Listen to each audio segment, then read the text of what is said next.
Calling all detectives. When it comes to murder, I've had some strange cases, including one where the victim named his own killer. That is the situation on this page from my casebook. The casebook of Jerry Browning, private detective. Believe me, Jerry Browning, private detective. When it comes to murder, nobody's word is good.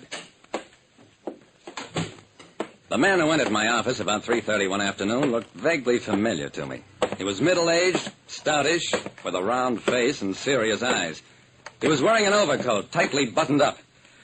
Harold Maynard is my name, Mr. Browning. I'm your neighbor. I have an office down the hall, room 643. I recognized him then. Yes, I thought you looked familiar, Mr. Maynard. Sit down. You look a little tired. Maynard smiled gratefully and eased himself into a chair. I waited a few moments. Then, is this a social call, Mr. Maynard? He tried to smile, didn't quite make it. I'm consulting you professionally, Mr. Browning. Do you investigate murder cases? Under certain circumstances. I work closely with the police. Maynard nodded. Good. Mr. Browning, I'd like you to investigate a murder. A few minutes ago, I had a visitor at my office. Tall, dark, heavy man. Called himself Franklin King. Don't think that's his right name. I'm a promoter, Mr. Browning. Invest my money in new patents. This man...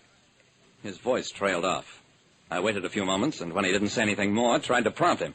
What about the murder, Mr. Maynard? Who's been killed? Maynard stood up, tore at his overcoat, flung it open. I have.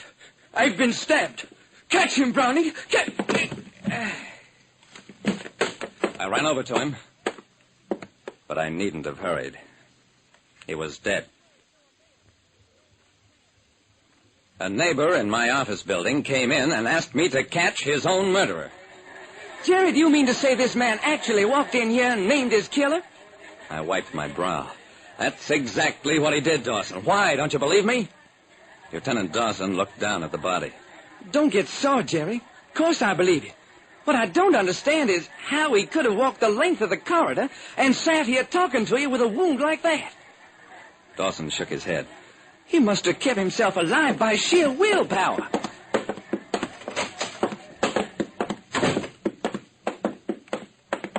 At Maynard's tiny office down the hall, Dawson and I learned nothing. Maynard had no stenographer, and none of his immediate office neighbors had heard any commotion or seen the mysterious Franklin King that Maynard mentioned to me.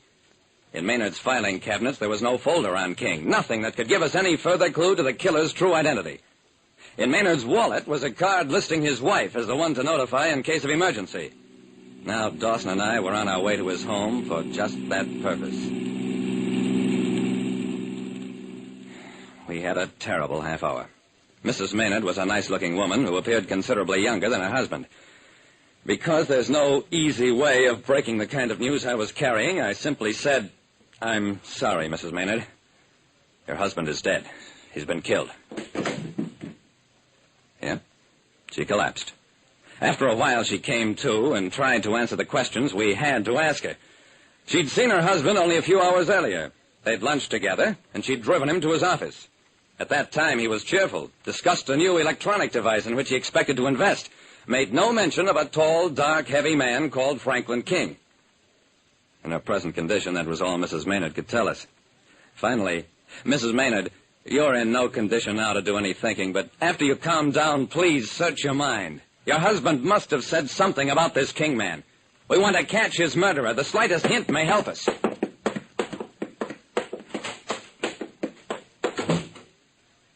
I dropped everything else I was doing and concentrated on the Maynard case.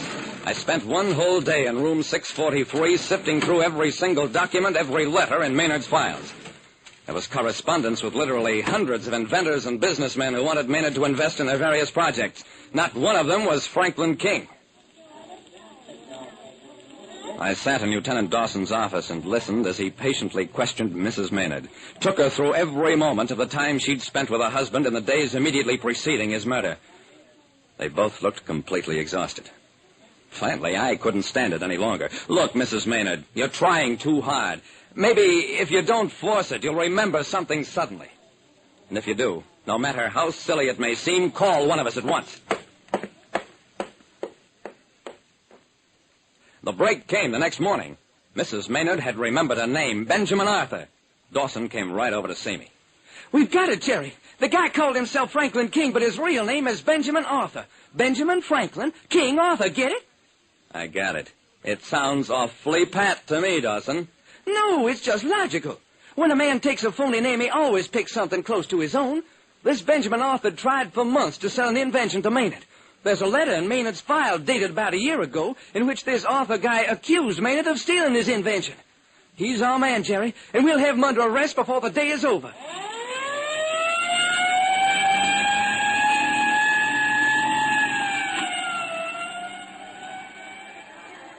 Dawson had Benjamin Arthur under arrest in less than 3 hours. The man was living under his own name at the Westville Hotel. Why did you kill him, Arthur? Why did you do it? Benjamin Arthur was a small, studious man who refused to get excited. Gentlemen, at one time I suspected Mr. Maynard of trying to steal my invention. However, I never met him, and I certainly didn't kill him. Nobody could shake Arthur's story. And what's more important, nobody could shake his alibi. It was absolutely ironclad. On the day Maynard was murdered, Benjamin Arthur had been in a city 300 miles distant, where he had spent the entire day in conference with the complete board of directors of a chemical plant. And that was that.